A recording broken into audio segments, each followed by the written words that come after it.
Hello friends, welcome back. तो आज हम एनसीईआरटी क्लास 6 का चैप्टर नंबर 7 को देखेंगे। जो भी एग्जामिनेशन पॉइंट ऑफ व्यू से काम का इन्फॉर्मेशन होगा उसे देखते हैं। तो चैप्टर 7 है getting to know plant. Plant के बारे में इस चैप्टर में बताया गया है। जैसे कि हम देख सकते हैं, प्लांट को 3 कैटेगरी में रखा गया है, एक हर्ब्स, एक सर्ब और एक ट्री। हर्ब क्या होता है? जैसा कि आप इस पिक्चर में देख सकते हैं, plant with green and tender stem are called herbs. Stem is hard but not very thick, such plant are called shrubs. मतलब सर्ब अगर देखा जाए तो स्टेम हार्ड होता है, लेकिन उतना ज़्यादा मोटा नहीं होता।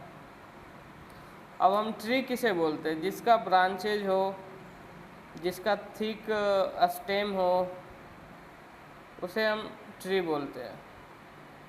उसी तरह एक क्रीपर होता है, एक क्लाइंबर होता है।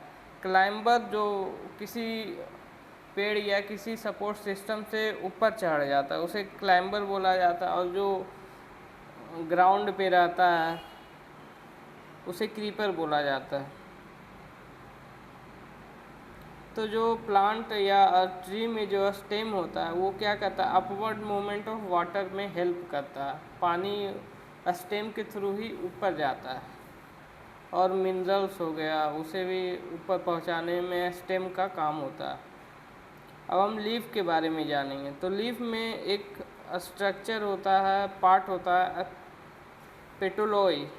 मतलब स्टेम और लीफ के बीच का जो पार्ट होता है उसे पेटोलोई कहते हैं, जो लीफ को कनेक्ट करता है स्टेम से। उसके बाद लैमिना, जो ग्रीन पार्ट होता है उसे लैमिना बोला जाता है। अगर आप इस लीफ को देखेंगे तो इसमें बहुत सारा लाइंस है। इस लाइन को वेन बोला जाता है, और एक जो बीच से लाइन है उसे मिड रिब बोला जाता है। और इसी तरह लीफ वेनेशन जो होता है वो 2 टाइप का होता है, एक रेटिकुलेट, एक parallel venation. Parallel venation actually ये लीफ मतलब ये ग्रास में ज़्यादातर होता है। ट्रांसपीरेशन मतलब जो इवापोरेशन होता है प्लांट के थ्रू उसे ट्रांसपीरेशन बोला जाता है। फोटोसिंथेसिस आपको पता ही होगा। इसमें क्या होता है कि प्लांट जो है अपना फूड बनाते हैं। कैसे? CO2 लेके O2 रिलीज करता है प्लांट। अब रूट का काम है मिट्टी को पकड़े रहना, एंकर करना।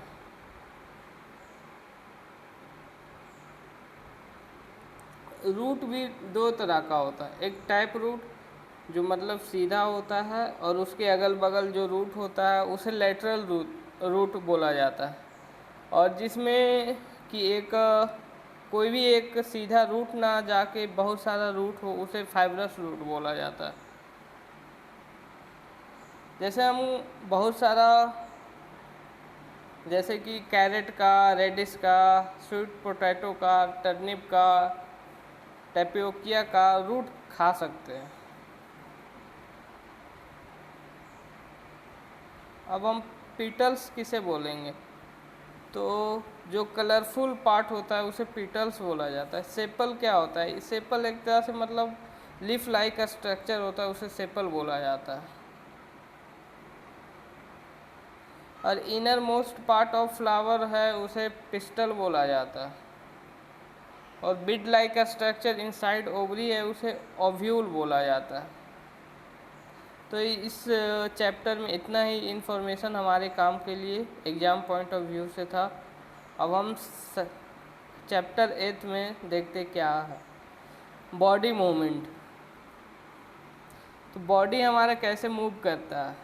तो आप देखिए, जहाँ भी मूवमेंट होता है वहाँ एक जॉइंट होता है, तभी हो पाता है मूवमेंट, क्योंकि वो रोटेट करने में मदद करता है हमारे बॉडी में। जैसे एल्बो हो गया, शोल्डर हो गया, नेक हो गया। और कैविटी किसे बोला जाता है? जिसमें बोन को फिट किया जाता है, जैसा कि आप इस पिक्चर में देख सकते हैं। पाइवोटल ज्वाइन कहाँ होता है? जहाँ हमारा नेक ज्वाइन करता है हेड को। ये क्या करता है? फॉरवर्ड और बैकवर्ड, राइट और लेफ्ट मूवमेंट में हेल्प करता है। उसी तरह हिंज पॉइंट जो होता है, हिंज जॉइंट होता है, ये बैकवर्ड और फॉरवर्ड मूवमेंट में मदद करता है, जैसे कि नी।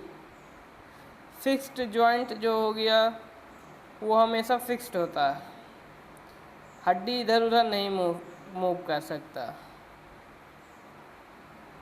और जो भी हमारे बॉडी में जो भी बोन्स होता है वो एक फ्रेमवर्क देता है, उसे हम स्केलेटन बोलते हैं।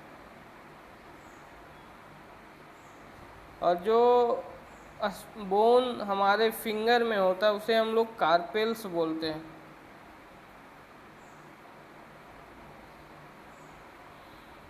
अब रिब केज क्या होता है? They join the chest bone, मतलब चेस्ट बोन और बैक बोन को जो टुगेदर ज्वाइन करते, जो हड्डी चेस्ट बोन और बैक बोन को ज्वाइन करता है उसे रिब केज बोला जाता है। और rib cage 12 number on each side of chest, 12 होता है दोनों साइड, चेस्ट का दोनों साइड 12 रिब होता है।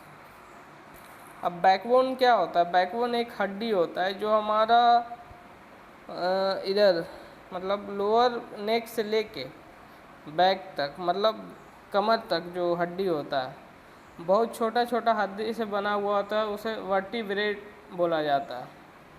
और इसमें 33 वर्टिब्रे होता है।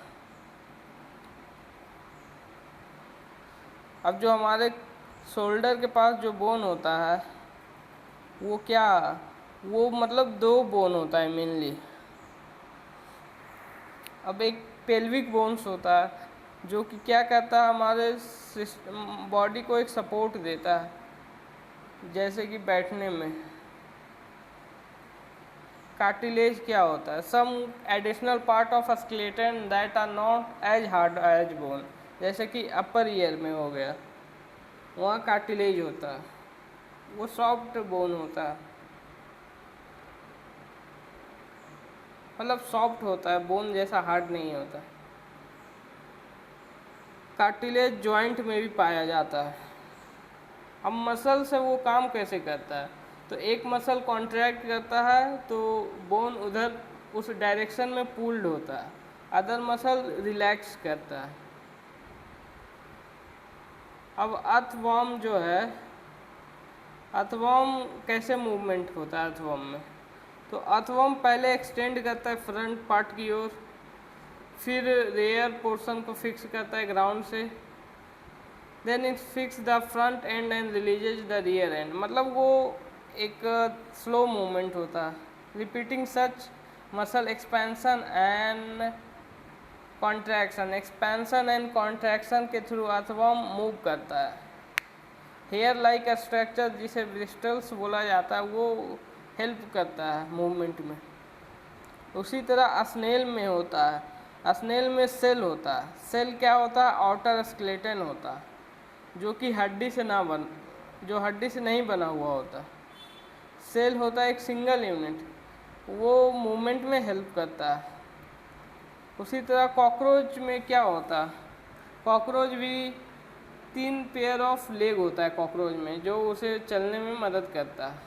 उसी तरह बर्ड में क्या होता है कि birds like ducks and swans also swim in water, कुछ पक्षी जो होता है पंछी, वो जैसे डक हो गया, स्वान्स हो गया, वो पानी में भी तैर पाता है। बर्ड क्यों फ्लाई करता है? क्योंकि उसका बॉडी वैसा स्ट्रक्चर्ड है। बर्ड्स का बोन हॉलो होता है और लाइट होता है, मतलब उसका हड्डी बहुत हल्का होता है और अंदर से खोखला होता है। Hind limbs are typically for walking and perching, तो जो उसका हिंड लिम्स होता है वो उसे चलने में मदद करता है। Bony part of fore limbs are modified as wings, अब जो उसका बोनी पार्ट है वो एक तरह से बिंग में मॉडिफाइड हो जाता है। उसी तरह कुछ और स्ट्रक्चर है, जैसे फिश का स्ट्रक्चर स्ट्रीमलाइंड होता है, उसे स्विम करने में मदद करता है। दूसरा एक स्ट्रक्चर होता है स्नेक्स में एक लंबा बैकबोन होता है और उसके साथ बहुत सारा टाइनी मसल्स होता है। मसल एक दूसरे से इंटरकनेक्टेड होता है बैकबोन में, और जब भी सांप चलता है तो एक लूप बनाता है। ये लूप ही सांप को आगे बढ़ने में मदद करता है। तो इस वीडियो में इतना ही। अगर आपको ये वीडियो अच्छा लगा हो तो अपने फ्रेंड्स के साथ शेयर करें और चैनल को सब्सक्राइब करें। जय हिंद।